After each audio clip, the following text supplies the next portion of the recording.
Hi friends केमन आछो आशा करछि भालो आछो। शम्पा लाइफस्टाइल ब्लगे तुम्हादेर अनेक अनेक स्वागत।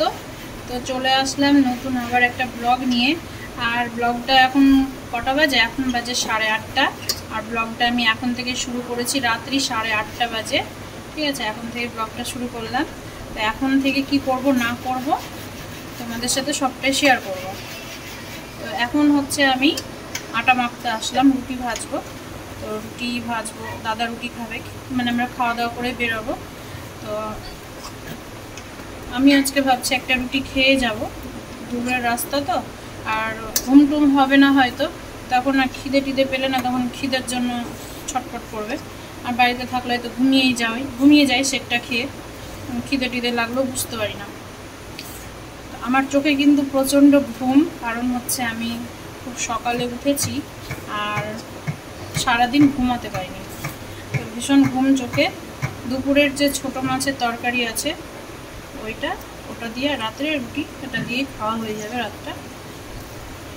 তো চলো আমি রুটিটা ভেজে নিই, তারপরে হচ্ছে সব জামা কাপড়গুলো প্যাকিং করব, ভিডিও এডিট করব, কখন হবে কি জানি, বুঝতেই পারছি না কিছু। মনে করে সব কিছু নিতে হবে, যেহেতু ঠান্ডার দিকে যাচ্ছি, ঠান্ডার দেশে। তো একটা কথা কি বলতো, এখানে এত গরম আর ওখানে গিয়ে ঠান্ডাতে কাঁপতে হবে। তো ঠান্ডার জন্য বরলিন টরলিন এগুলো মনে করে নিতে হবে, নাহলে অবস্থা খারাপ হয়ে যাবে। ওষুধ নিতে হবে মনে করে। তো চলো পুরো ব্লগটা দেখতে থাকো, সাথে থাকো, আশা করছি খুব ভালোই লাগবে। এই যে এই জ্যাকেটটাই নেব, যেটা দার্জিলিং থেকে নিয়েছিলাম গেল বছর। তো খুব ভালো জানো, এটা এত ভালো লাগে পরতে, কিন্তু না এটা অনেকটাই বড়, জায়গাও মনে হচ্ছে বেশি নিয়ে নেবে, খুব ভারী আর বড়। তো একবার ভাবছি নিব, এটা নিব না এটা, একটা করেই নিয়ে যাবো সোয়েটার। একটা কেনার ইচ্ছে আছে ওখানে, তো এখন দেখি কি করি। তো আমাদের খাওয়া দাওয়া হয়ে গিয়েছে। আমি একটা রুটি খেলাম একটু আম দিয়ে, ঠিক আছে। মাছ দিয়ে রুটি খেতে পারি না, আমার গন্ধ লাগে। তো খাওয়া দাওয়া হয়ে গেছে, সবার কমপ্লিট হয়ে গেছে খাওয়া দাওয়া। তো এখন হচ্ছে রেডি হবো, ঠিক আছে। দিদুনকে ছেড়ে যেতে ভালো লাগছে না, কিন্তু যাই, আমারও তো একটু ইচ্ছা হয় ঘুরতে টুরতে যাই। তো চলো রেডি হয়ে যাই। ব্যাগ ট্যাগ সব গুছানো হয়ে গেছে, এখন শুধু আমি রেডি হলেই হয়ে যাবে।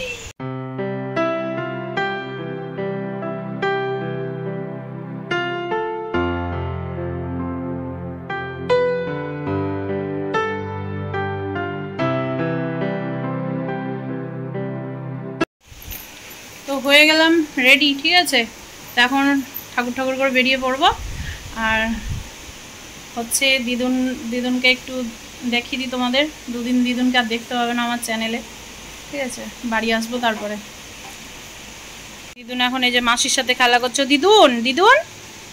দিদুন আমরা টাটা বাই বাই। তুমি যাবো আমার সাথে? যাবো, আসো দেখা, আসবে না, যখন ওকে জামা পরিয়েছি না, ওই ভাবছে যে হয়তো তোমাদের সাথে যাবে, ওইও কি হাসছে জানো। আর এই যে তিতলি মারামারি যেন না হয়, ঝগড়া না হয়। ওই তিতলিকে মারবি না, ঠিক আছে। তোরা না করে মারি, ঝগড়া করবি না, আমি যেন না শুনতে পাই যে ঝগড়া হচ্ছে, ঠিক আছে। আর ওই যখন গাছে জল দিতে যাবে, তিতলি যখন বিকালে গাছে জল দিতে যাবে, ফোনটা ওকে একটু দিবি, ঠিক আছে। অনেকক্ষণ লাগে জল দিতে।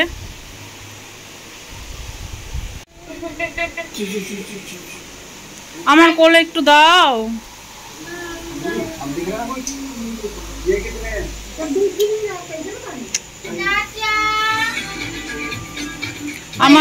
আমার কোলে একটু আসো, আমার কোলে একটু আসো। তোমার জন্য কি নিয়ে আসবো বলো?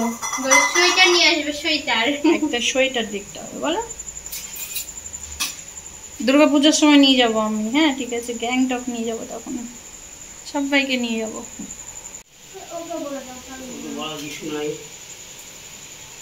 ঝগড়া করবি না, দুইজন মিলে মিশে কাজগুলো করে নিবি। আমি তো সকাল সকাল রান্না করে নেবো, ওই যখন পড়বে ততক্ষণ আমার রান্না কমপ্লিট হয়ে যাবে। দেখা যাচ্ছে না তো? না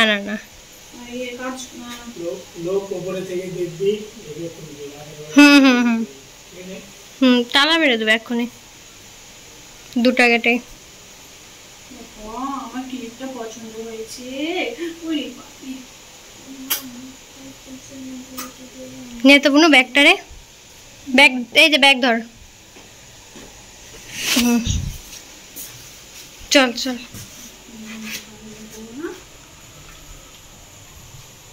ধর, একটু ধর ব্যাগটা।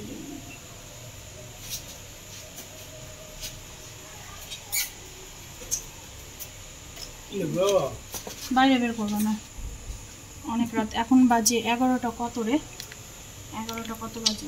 11টা 21, 11:30। আমাদের এখানে না টোটো পাওয়া যাবে না, ঠিক আছে, ব্যাক সাইড তো একটা দাদা টোটো চালায়, তো বলা হয়েছিল ওনার টোটোটা নাকি খারাপ, নাহলে বাড়ির উপর থেকে নিয়ে যেত, বাস স্ট্যান্ডে রেখে দিত।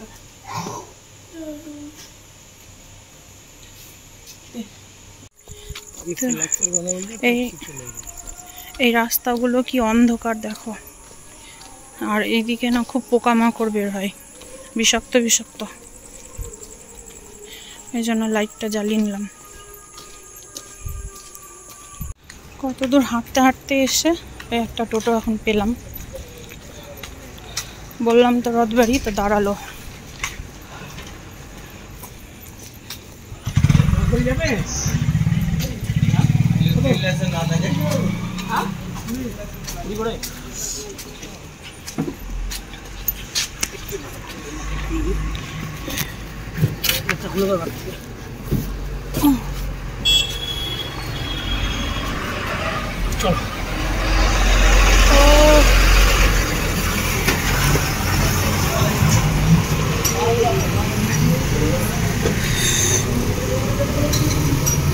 অনেক 14 চাকার পিছনে পড়ে গেলাম।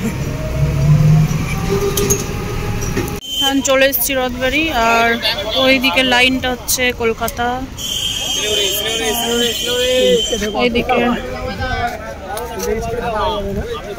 এইদিকে লাইন চলে গেল শিলিগুড়ি।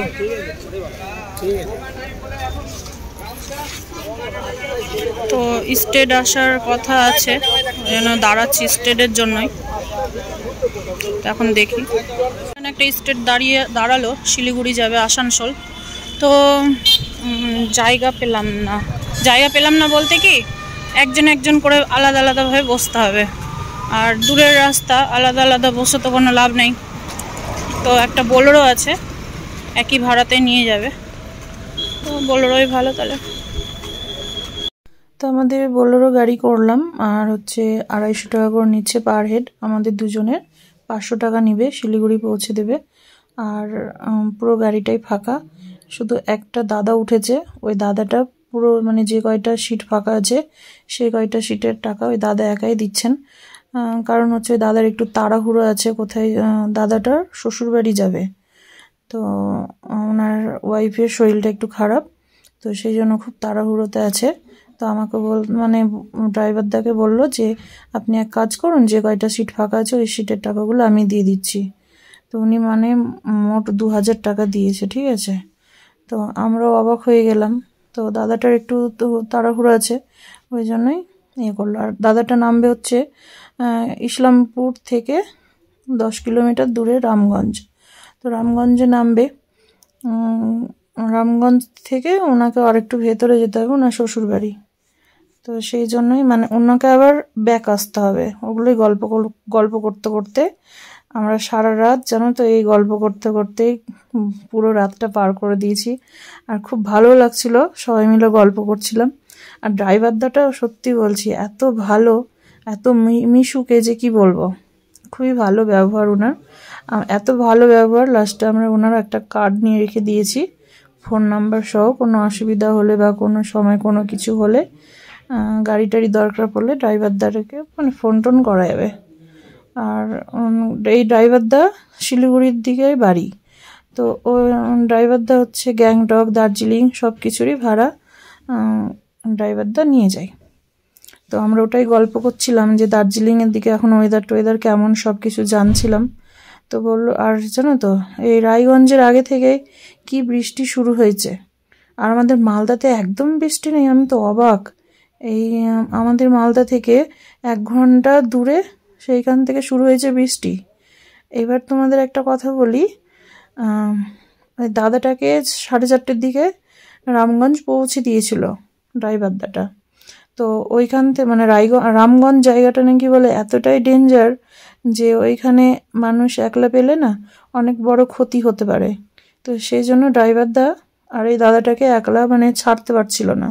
তো আমরা রোডের ওপরে অনেকক্ষণ দাঁড়িয়েছিলাম, হাই রোডের উপরে, যে একটু পরিষ্কার হলেই দাদাটাকে নামিয়ে দেওয়া হবে গাড়ি থেকে। তো দাদাটা, আমি তখন আমার বললাম কি যে এতক্ষণ এখানে না দাঁড়িয়ে থেকে তো দাদার যে শ্বশুরবাড়ি আছে, তো সেই শ্বশুরবাড়ি একটু ভেতরে যদি থাকে তো আপনি একটু নিয়ে গিয়ে এগিয়ে দিয়ে আসুন, আমরাও যাচ্ছি সাথে। তো দাদাটা বললো কি 4-5 কিলোমিটার, কিন্তু না, মেন রোড থেকে দাদাটার শ্বশুরবাড়ি হচ্ছে অনেক ভেতরে, অনেক ভেতরে। তবে কি বলো তো, একটা জিনিস খুব ভালো লাগলো, দাদার শ্বশুরবাড়ির লোকের ব্যবহার যে এত ভালো, কি বলবো। তো চাটা করে দিল, দাদা তো খেলো না, আমার হাজবেন্ড খেলো না, আমি শুধু খেলাম চাটা। না খেলে না, কোনো জায়গায় আছে তুমি যদি নাও খাও সেখানে না পারতে খেতে হয়। তো খেলাম, ওনাদের অনুরোধ রাখার জন্যই খেলাম। আর এত ভালো ব্যবহার, আমি তো মানে ব্যবহার দেখেই আমার মানে কি বলবো, সত্যি বলছি, ভাগ্য কোথায় থেকে কোথায় নিয়ে যায়। আমাদের রামগঞ্জটাও ঘোরা হয়ে গেল। আর ওই দিকটায় নাকি বলে বাংলাদেশ বর্ডার আছে। আর ড্রাইভারদাও না খুব ভয় পাচ্ছিল এই দিকটায় আসতে, ওই জন্যই পুরো গাড়িটা মানে ওই দাদাকে একা নিয়ে আসেনি, সাথে আমাদেরকেও নিয়েছিল। আর এই এখন দেখতে দেখতে যাচ্ছি চা বাগান। তো এই দিকের লোকের সবার ব্যবসা হচ্ছে জমি, মানে জমিতে চা চাষ করে আর হচ্ছে আনারস, মানে এই করে এই বাজারটা গিয়ে দেখলাম আমি বিশাল বড়। তবে সকালবেলা তো সব বন্ধ ছিল, এত বিশাল মানে এত বড় বাজার, আমি তো দেখেই অবাক। তো যাই হোক, দাদা ওনার ওয়াইফকে নিয়ে এখন যাচ্ছে ওনাদের যে নিজস্ব যে বাড়ি, সে বাড়ি। এই দাদাটা আবার মালদাতেই কাজ করে। তো মানে ওনার ওয়াইফকে ডাক্তার দেখিয়ে বাড়িতে রাখবে, রেখে তারপর উনি আবার মালদা চলে যাবেন। আর আমরা এখন চলে যাব শিলিগুড়ি, ওনাদেরকে স্ট্যান্ডে নামিয়ে দেবে। তো এইখানে ভেতরে আসাতেও কিন্তু টাকা নিয়ে নিয়েছে, 500 টাকা ড্রাইভারদা। গুড মর্নিং, সকলকে জানাই গুড মর্নিং। আর এখন বাজে 7টা, আমরা চলে এসেছি দার্জিলিং মোড়, ঠিক আছে। গেল বছরও দার্জিলিং মোড় থেকে গাড়ি ধরেছিলাম। তো আমরা এসেছি, শিলিগুড়ির ওয়েদার ভীষণ খারাপ। তো খবর নিলাম দার্জিলিংয়ের দিকে বৃষ্টি হচ্ছে না, পাহাড়ি দিক তো, কখন বৃষ্টি হয়, কখন রোদ ওঠে, কখন ওয়েদার পরিষ্কার হয়, কখন ঢেকে যায় বলা মুশকিল। তো না গেলে বুঝতে পারবো না কিছু। তো এখন আমরা একটা গাড়িতে উঠে বসলাম যেটা দার্জিলিং যাবে। তো এখন দুজন সামনে মনে হয়ে গিয়েছে, শেয়ার গাড়ি নিলাম, ঠিক আছে। রিজার্ভ গাড়ি তো ভাড়া অনেক, 2,500-3 হাজার টাকা ভাড়া, 2,500ও না, মানে 3 হাজার টাকা ভাড়া। তো রিজার্ভ গাড়ি করে ফালতু লাভ নেই টাকা নষ্ট করে, একই রাস্তা একই যাবে, শেয়ার গাড়িই ভালো। একটু বসতে হবে। দার্জিলিং মোড় থেকে সব গাড়ি পাওয়া যায়, গ্যাংটক, দার্জিলিং। তবে গাড়ি ভরতে একটু সময় লাগে এখানে। আর যদি ট্রেনে আসতাম তাহলে এনজিপি স্টেশন থেকে বেশিরভাগ তো সব ঘুরতেই যায়, তো ওই দিক থেকে গাড়ি ভরতে সময় লাগে না, তাড়াতাড়ি হয়ে যায়। তো এটা একটু প্রবলেম যে এখন গাড়ি না ভরা পর্যন্ত বসতে হবে, অপেক্ষা করতে হবে। আর ওরাও তো যেহেতু অত দূর নিয়ে যায়, তো গাড়ি না পড়লে ওরাও নিয়ে যাবে না। এখন এখানে ওয়েট করি কিছুক্ষণ। এখানে এই বাসটা রাখা ছিল, তো এখন বাসটা বের করছে। এটা এখন কোথায় থেকে যে কোথায় যাবে বুঝতে পারছি না, বাসটা বিশাল বড়, মানে বাসটা বের করতেই অসুবিধা হয়ে যাচ্ছে ওদের, যে পারলো না মনে হয় বের করতে, না গো।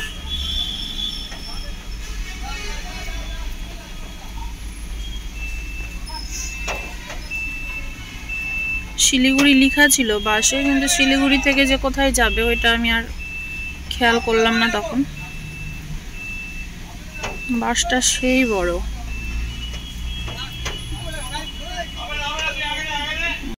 ফাইনালি আমাদের গাড়ি ছেড়ে দিল দার্জিলিং মোড় থেকে, আর এখন শিলিগুড়ি বলছি, সরি, দার্জিলিংয়ের দিকে এখন রওনা দিচ্ছি।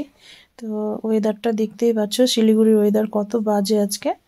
আর এখন আমরা এই ফরেস্টের মধ্যে দিয়ে তো যেতে হয় দার্জিলিং। তো এই ফরেস্টগুলো দিয়ে না অনেক রকমের বলে জন্তু বেরিয়ে আসে, মানে হাতি, তারপরে মাঝে মধ্যে চিতাও দেখা যায়। তো সেরকম কারোর ক্ষতি করে না, মানে ওরা আবার কি বলতো, মানুষকে দেখেও কিন্তু ভয় পায়। তো আমরা এর আগে যখন দার্জিলিং যাই তখনই যে ড্রাইভারদা ছিল সেই ড্রাইভারদাই গল্প করছিল, আর এই ড্রাইভারদার তো কথাই বলে না আমাদের সাথে ঠিক করে।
তো আমরা চারিদিকের ভিউগুলো দেখতে দেখতে চলে আসলাম কার্শিয়াং। তো কার্শিয়াং থেকে এখন হচ্ছে দার্জিলিং খুব একটা দূর না। তো এখন চলো দার্জিলিং যাওয়া যাক। আর টয় ট্রেনগুলো মনে হয় আজকে ওয়েদারের জন্য সবই বন্ধ আছে, একটা টয় ট্রেনও দেখতে পাইনি। আমরা চলে এসেছি দার্জিলিং, ঠিক আছে। আর দার্জিলিংয়ের ওয়েদারটা দেখো, বৃষ্টি নেই কিন্তু মানে পুরো মেঘের মধ্যে আমরা ঢেকে আছি। খুব ভালোভাবে দার্জিলিং চলে এসেছি, ঠিক আছে। জায়গায় জায়গায় দেখছি একটু করে ধস নেমেছে, তো প্রবলেম হয়নি। সাথে সাথে ওরা সব পরিষ্কার করছিল রাস্তাটা। আর হচ্ছে 11টার দিকে আমরা দার্জিলিংয়ে নামলাম। কটার দিকে ছেড়েছিল গাড়িটা? 8টার দিকে ছেড়েছিল, 11টার দিকে ঢুকলাম। তো এখন আমরা একটা হোটেল নিব, তো তোমাদের সাথে সবটাই শেয়ার করব নেক্সট ব্লগে। আজকে এইখানে এইটুকুটাই রাখলাম। তো সবাই ভালো থেকো, সুস্থ থেকো, সাবধানে থেকো। দেখা হবে আবার নেক্সট ব্লগে। কোন হোটেল নিচ্ছি না নিচ্ছি, কী করবো না করবো, সবটাই তোমাদের সাথে শেয়ার করবো। তো আজকের মতো টাটা, বাই।